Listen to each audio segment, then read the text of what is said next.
दोस्तों, अगर आप भी महेंद्र सिंह धोनी को क्रिकेट के इतिहास का सबसे चतुर कप्तान और खेल का असली मास्टरमाइंड मानते हैं, तो इस वीडियो को लाइक करना बिल्कुल न भूलें।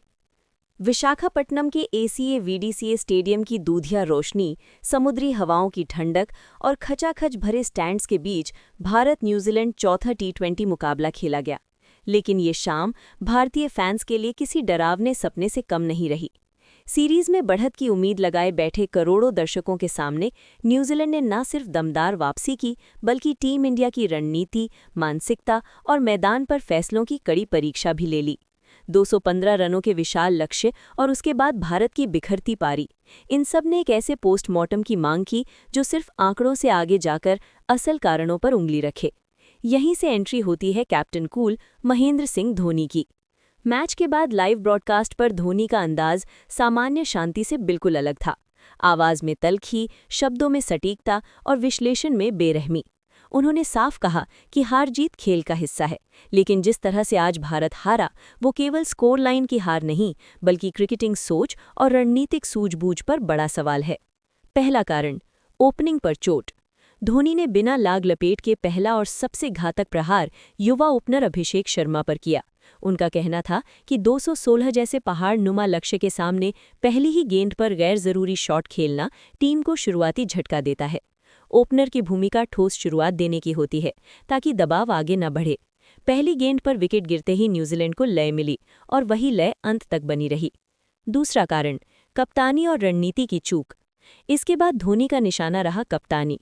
दोस्तों, अगर आप भी महेंद्र सिंह धोनी को क्रिकेट के इतिहास का सबसे चतुर कप्तान और खेल का असली मास्टरमाइंड मानते हैं, तो इस वीडियो को लाइक करना बिल्कुल न भूलें।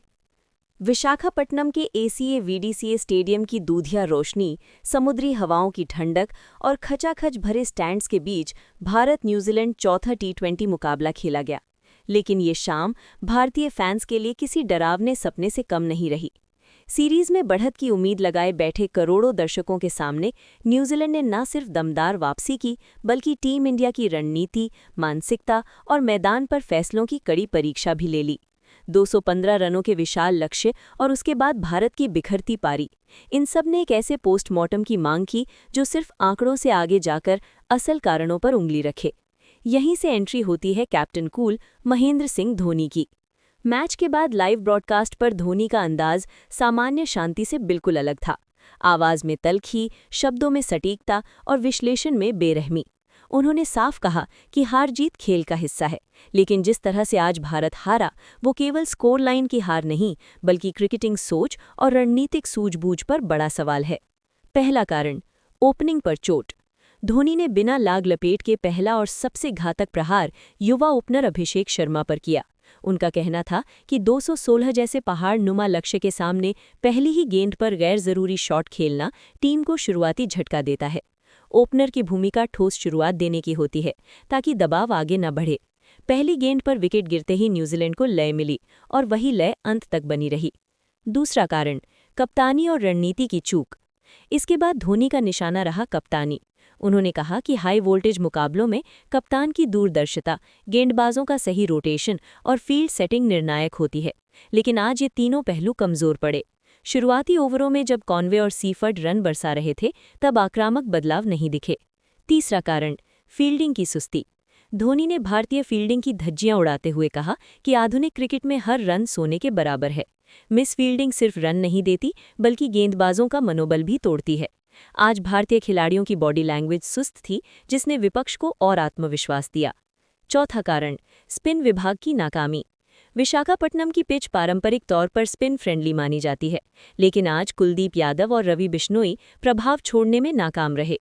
बीच के ओवरों में नियंत्रण न मिलने से रन रेट हाथ से फिसलता गया और किवी बल्लेबाजों को खुला लाइसेंस मिल गया। पांचवा कारण, बुमराह का साधारण दिन। धोनी ने ईमानदारी से माना कि हर खिलाड़ी का बुरा दिन हो सकता है, यहां तक कि जसप्रीत बुमराह का भी। 4 ओवर में 38 रन टीम के लीड बॉलर के कद के मुताबिक ज्यादा थे। जब स्ट्राइक बॉलर लय में नहीं होता, तो बाकी गेंदबाजों पर दबाव बढ़ता है। छठा कारण, पावर प्ले में मार। न्यूजीलैंड ने पावर प्ले में इरादे साफ कर दिए, 10 रन प्रति ओवर से ज्यादा। भारतीय तेज गेंदबाज नई गेंद का फायदा नहीं उठा सके। शुरुआती विकेट न मिलने से स्कोर 200 प्लस की ओर बढ़ता गया। सातवां कारण, मध्य क्रम का दबाव। शुरुआती झटकों के बाद मध्यक्रम दबाव में आ गया। साझेदारियां नहीं बन पाईं, हर बल्लेबाज बड़े शॉट की होड़ में विकेट गंवाता रहा। टी20 में बिना साझेदारी लक्ष्य असंभव हो जाता है। निष्कर्ष और चेतावनी। धोनी ने अंत में साफ चेताया कि अगर यही रवैया रहा तो वर्ल्ड कप की तैयारी पर खतरे की घंटी है। प्रतिभा के साथ अनुशासन और मैच रीडिंग जरूरी है। तो दोस्तों, क्या आप धोनी के इन 7 कारणों से सहमत हैं? क्या अभिषेक का पहला शॉट ही हार की नींव बना? अपनी राय कमेंट बॉक्स में जरूर लिखें और चैनल को सब्सक्राइब करना न भूलें। जय हिंद।